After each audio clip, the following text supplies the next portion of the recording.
Chapter 2365, Ragnarok 1. In the dark desert, that terrifying 6-meter-tall form slowly rose from the sea of sand, like a moving black mountain range.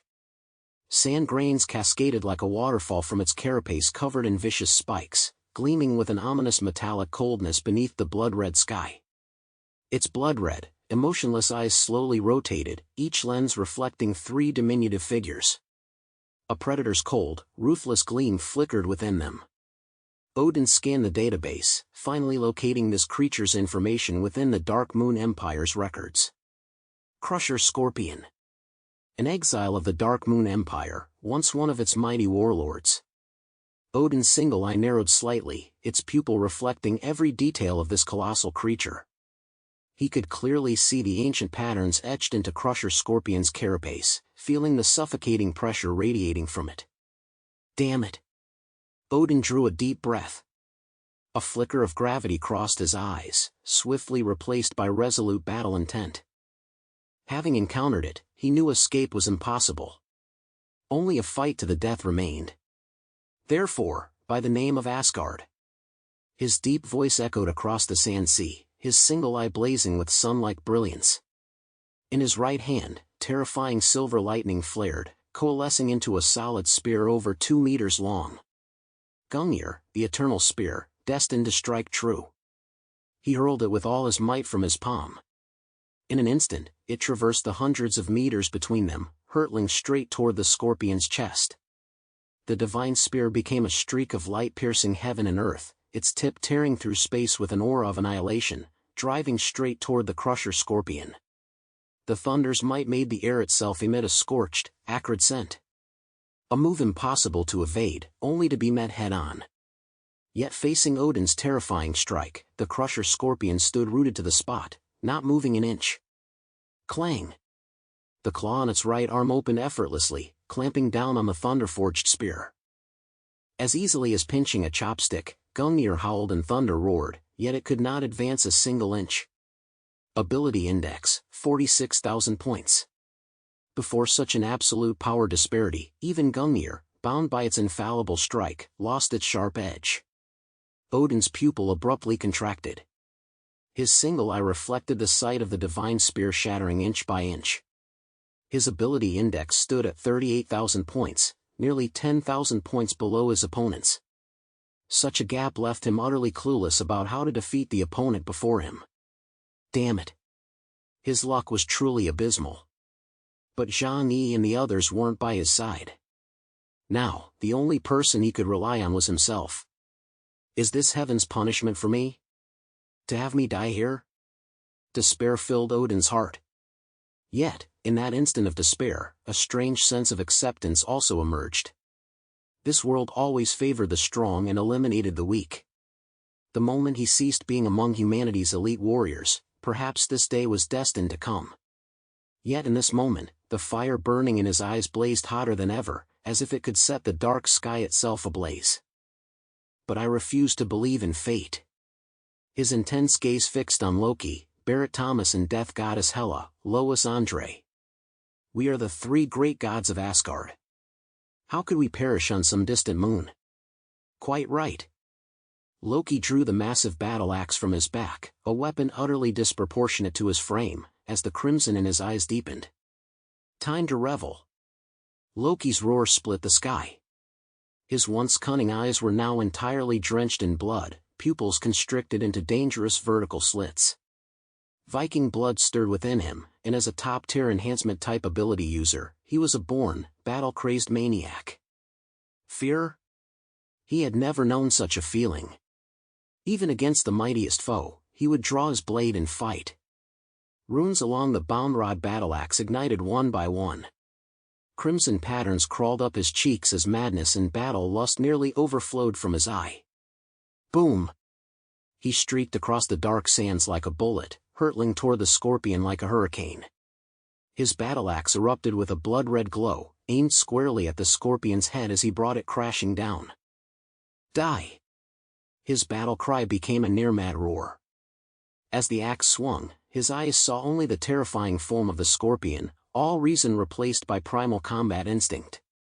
Facing the human's assault, the Crusher Scorpion's mouth twisted into an almost imperceptible smirk, revealing a trace of mockery. Its thick, long tail rose high, suddenly firing a crimson beam from its scorpion tail. That light was thicker than blood, carrying an icy intent to kill the moment it shot forth. Like the scythe of the Grim Reaper from the underworld, it sought to harvest the life before it. Crusher Scorpion's ability, Death Ray. The crimson beam struck like a sword of judgment, arriving before it was even launched. Loki's speed was extraordinary, yet when the death ray struck, he had no time to react. The deadly beam was clearly reflected in Loki's crimson pupil, every detail magnified. The warped air at the beam's edge, the destructive energy it contained, even the minute ripples it created as it sliced through space. Swish! The crimson death ray effortlessly pierced through her protective aura and penetrated her body, a physique honed through relentless training as an enhancement-type mutant. Like a razor-sharp needle, it skewered her frame. Am I truly this easily defeated? Loki's pupils dilated, his eyes filled with utter disbelief. Before he could even close the distance, he was knocked from midair. The gap in power was too vast, there was absolutely no chance to fight back. This was despair. Odin and Hela watched, their bodies tensing. They knew better than anyone how formidable Loki's defense and speed were. The scorpion tail of the Crusher Scorpion erupted once more with the deathly crimson glow of the death ray. Just as Loki was about to be killed, a voice suddenly rang out. Realm of the dead. A flicker of worry crossed Hela's icy blue eyes, but it was quickly replaced by resolve. Her hands pressed into the sand, transforming the sea of grains into a sea of pallid arms. In an instant, countless dark crimson spectral arms surged from beneath the Crusher Scorpion's body. They violently coiled and wrapped themselves around its form. Caught off guard, the Crusher Scorpion's body became completely enveloped by countless undead hands. Loki's body crashed to the ground. Gritting his teeth against the agony of his chest being pierced, he refused to retreat. Instead, he roared with fury, leaping into the air once more with his massive battle axe raised. With a thunderous swing, he brought the axe crashing down. Odin seized this fleeting opportunity as well, clasping his hands before his chest. Thunder flashed in his single eye as a pitch-black spear coalesced in his palm, its shaft coiled with destructive lightning. In his left hand, the eternal spear Gungnir, in his right, the dark thunder spear Nidhogg. This was the most powerful attack he could unleash at this moment. Ragnarok! He roared as he hurled both thunder spears, his eyes burning with the resolve of a man facing his end. In that moment, he seemed transported back to his youth, when he had fought across the 9 realms, his gaze radiating utter fearlessness. The instant the spears left his grasp, the entire sea of sand trembled, as if the very heavens and earth shook in response to this strike. Chapter 2366, Ragnarok 2. In the Nordic pantheon, Asgard's trio unleashed a combined strike, a triple lethal intent combining control, ranged elemental energy attacks, and close-quarters combat.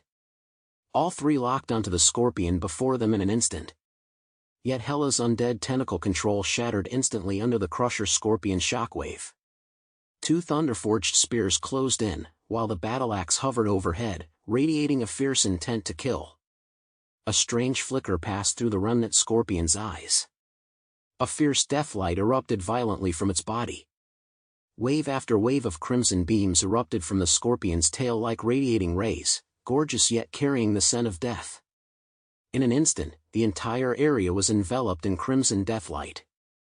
Moments later, the dark sandy terrain returned to stillness. The Crusher Scorpion flexed its pincers, its gaze returning to the cold, lifeless stare unchanged for nearly a millennium, just as it had always been. Only now, 3 figures stood beside it, similar to the scorpion itself, entirely black, as if formed from spilled ink. The 3 titans of the Nordic pantheon had completely fallen, becoming apostles of darkness. Those scattered throughout the dark sun forest, shortly after entering, were nearly all driven to the brink of madness by the Mad Falcon's abilities alone. This finally made them realize just how perilous this place truly was. Yet, the man in the sky, radiating intense energy, kindled a glimmer of hope within them. Among them, the most powerful, Zhang Yi, still lived, and had undoubtedly slain the Mad Falcon. Thus, they too would journey to the Dark Sun Forest to join forces. Many would surely perish along the way. But what did that matter? Whether driven by a desire to be saviors, to alter humanity's fate, or by selfish motives to claim precious lunar resources, this was a gamble staked with their very lives. In a void of confusion and chaos, Emperor Indra's lips curved into a composed smile. Scattered across the ground around him lay the blackened, monstrous remains of trees formed from the corpses of the mentally corrupted. Barefoot, he stepped onto the black sand and walked forward. Come on, we can't fall behind. We must stay close to Chaos's footsteps. I've seen destiny, only by following him can we find safety. His words were directed at the few people around him. At this moment, among the mutants brought by Brahma, few survivors remained. Including, but not limited to, Gao Changkong, Gu Man, Batu, and several other high-caste subordinates. Yet the moment his massive foot took a step forward, an unsettling sensation welled up within him, halting his progress abruptly. That familiar voice, the one he'd guarded against for years, echoed from behind him. There's no need to seek him out anymore. Because my purpose in coming here wasn't to save all humanity. It was for you. Gao Changkong stared at Emperor Indra, fixated like a predator upon its long-sought prey. Emperor Indra turned to face Gao Changkong, a hint of confusion in his eyes. Meanwhile, Gu Man, who had remained by Gao Changkong's side, raised both hands. Private heaven, open! A massive hexagonal purple barrier instantly trapped both him and Gao Changkong within. The surrounding scenery underwent a drastic transformation. They could no longer see anything outside, as if they had been stripped into another dimension. Gao Changkong stood opposite Emperor Indra, a cold, emotionless smile playing on his face. My master, Chaos, sent me to convey his greetings to you. Esteemed Lord Indra. Indra's eyes widened slightly at the word master. Then, as if recalling something, his gaze sharpened with wariness. You've been controlled by that rules category ability user at Chaos's side? Why would he have you attack me at this moment? Besides, with your strength, what could you possibly do to me? Though taken aback by the situation, Emperor Indra remained confident and composed. As the #1 master of Brahman and a great prophet of destiny, his power was no mere boast. As for Gao Changkong, he was nothing more than a stray dog, a mercenary taken in by Brahman. Gao Changkong, however, smiled with hidden meaning. Why don't you try and find out? Humph. Emperor Indra chuckled softly. In the next instant, dazzling golden holy light erupted from his body, and his form transformed into the three-headed, six-armed Vishnu avatar. 3 heads, one furious, one joyful, one serene. 6 arms, each grasping a mighty legendary weapon. I detest being restrained. By anyone. Emperor Indra held his right hand before him, yet another arm raised the myriad divine wheel. Hum.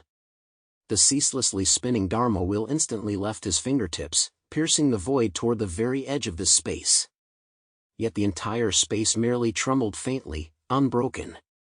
Surprise finally flickered in Emperor Indra's eyes. How could the abilities of that woman beside you possibly trap me? Brahma knew the capabilities of everyone around Gao Changkong inside out, precisely because they feared they might one day turn against him. Gu Man's ability was that of a barrier master, a space ability user skilled in trapping and killing. Yet even after breaking through to the Epsilon realm, her ability index was merely 16,000 points, far insufficient to activate a barrier capable of trapping Emperor Indra. Gao Changkong smiled as he explained, Do you still remember my ability? Heavenly Dancing Treasure Wheel.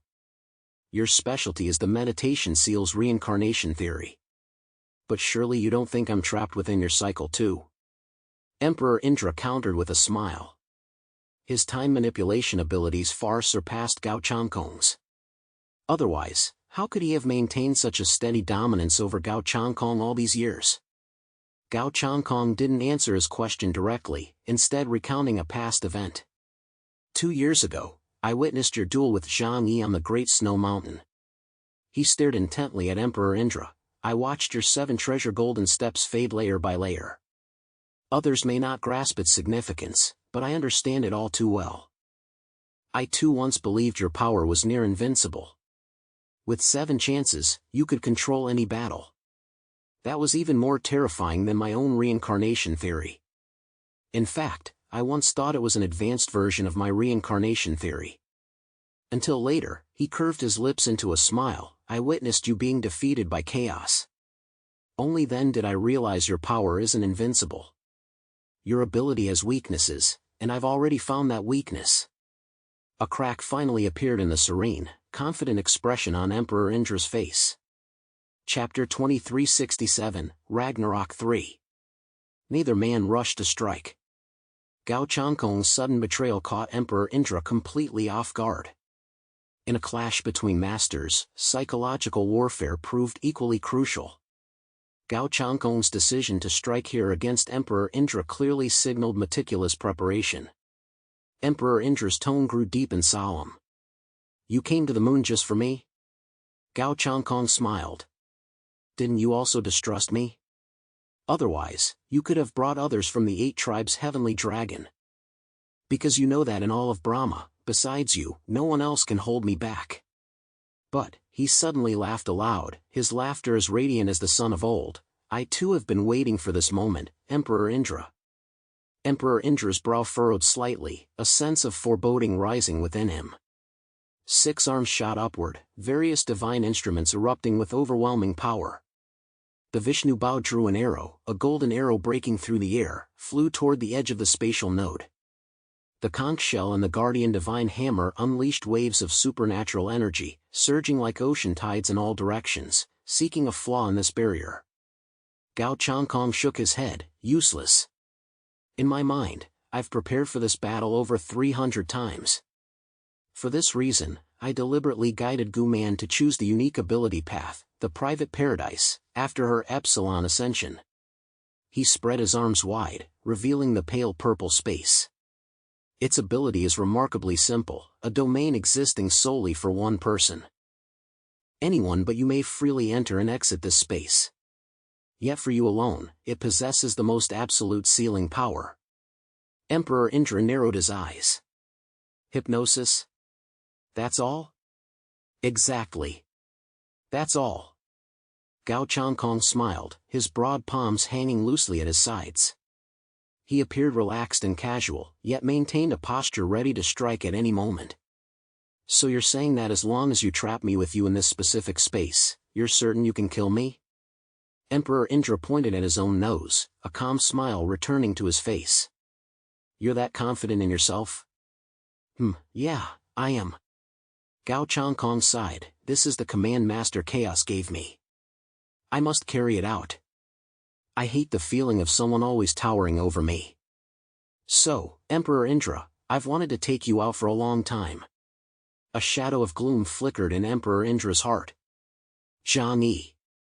He actually intends to kill me? But why? Emperor Indra couldn't recall any deep-seated grudge between them. Could it be?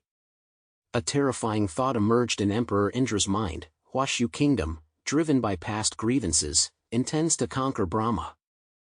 A grim, murderous intent began to flicker in Emperor Indra's eyes. He spread his legs, bare feet pressing into the black sand.